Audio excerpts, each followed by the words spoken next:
Hey, oh boy. Good evening, friends. Good evening, and welcome to WON Cemetery Cinema, where some films go to die and some films are resurrected. I'm Dr. Ed.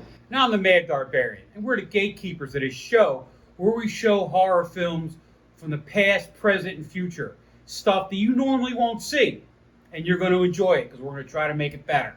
Hey, I wonder what the boss has dug up for us this week. I saw him in the back 40 with a shovel, so he's getting ready to bring it over. Ring, ring. Hey, Matt D and Doc, this is yours truly, the boss, Jonathan Rios of WN Television, telling you you're doing a very, very awesome job with Cemetery Cinema, #1 in the ratings here on our New York affiliate, New York 48, and doing well across the country. Yes, the movies have sucked, and the movies have been subpar, but I'm telling you, this one is going to be spectacular. We got it off the cheap. It's called Zontar, The Thing from Venus. Another spectacular film from John Agar, who is a legend in horror movie films. I'm telling you, you are going to enjoy it, and the fans are going to enjoy it. We got it for cheap, so it's going to look good on screen, as all cheap films do. Keep up the good work, buddies. Talk to you soon. Wow, Zontar? Zontar. That kind of name is that. Is it Greek? Yeah, and he's from Venus, so he might be a lover. Might have some sex scenes in it. No. You know what? This film is good for the kids. It's safe for the kids. You know, there's a little bit of sci-fi scariness, but no gore, no blood. It's a family show this week. But as always, hey, Mom, Dad, it's up to you. You decide. Oh, you guys go grab the popcorn, get the kids on the couch. Me and the doc will be back later in the program with some info and facts on this film and other anecdotes. But for now, here it is, Act 1, Zontar, The Thing from Venus, on Cemetery Cinema. Watch the skies.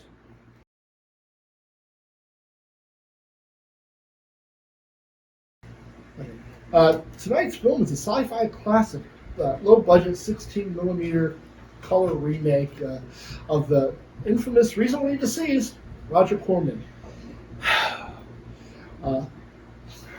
It conquered the world in 1956, which also featured an alien invader from Venus, directed by Larry Buchanan, but starring John Agar and Susan German.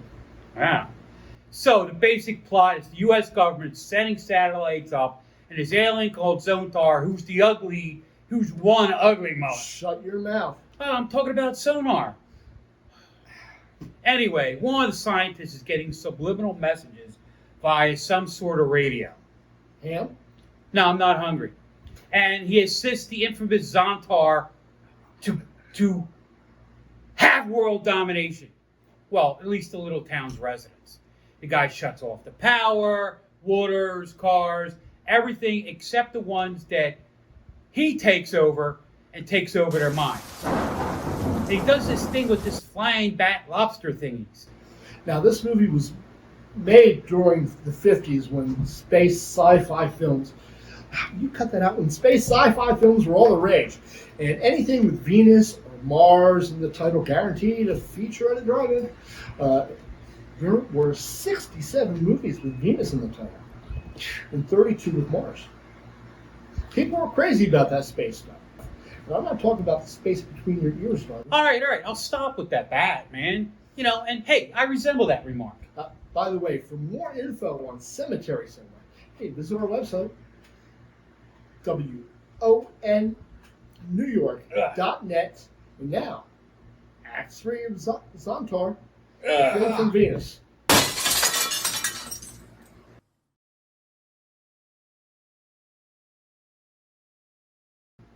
Welcome back to Cemetery Cinema. I'm your gatekeeper, the Mad Barbarian.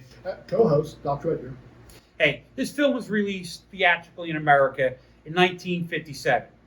Mostly to drive-in theaters, right? But this one review from AllMovie, which is freaking hysterical.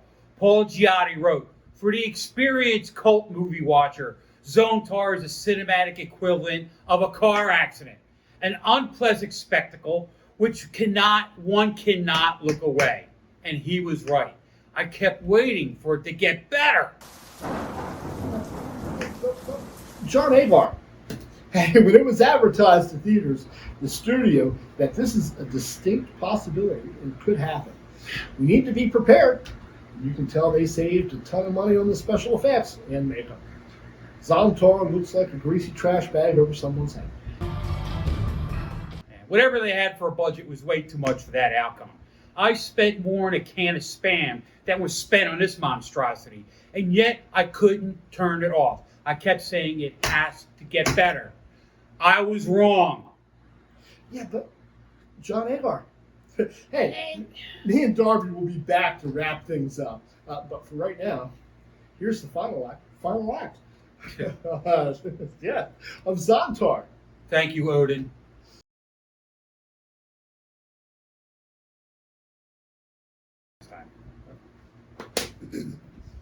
That was painful, Doc. You got anything for it? A couple of aspirin maybe, but hey, next week's movie is guaranteed to be better. Well, Warriors. You mean patience? Yeah, whatever. If you want to send us an email or have a suggestion for a movie we should host, just write us. Any suggestions? Tell us how good we are. And stop by our website to see more of WON. See what's going on. If you want to check out our socials, I'm Doc Dredd. I'm on YouTube, I'm on Facebook, I'm on Instagram. Just hashtag Doc Dredd Reviews. I'll pop up. Yep. And me, I'm the Mad Barbarian. I'm on all the socials. Just go to your Google and type in @Mad Barbarian. You'll find me on YouTube and Instagram and Snapperface and all those socials. But also look for us on Cemetery Cinema. We have our own Facebook page and our own Instagram page. So see you next week on Cemetery Cinema. All right, so Zontar, I thought it wasn't as bad as, it perceived to be, considering some of the other monstrosities we had.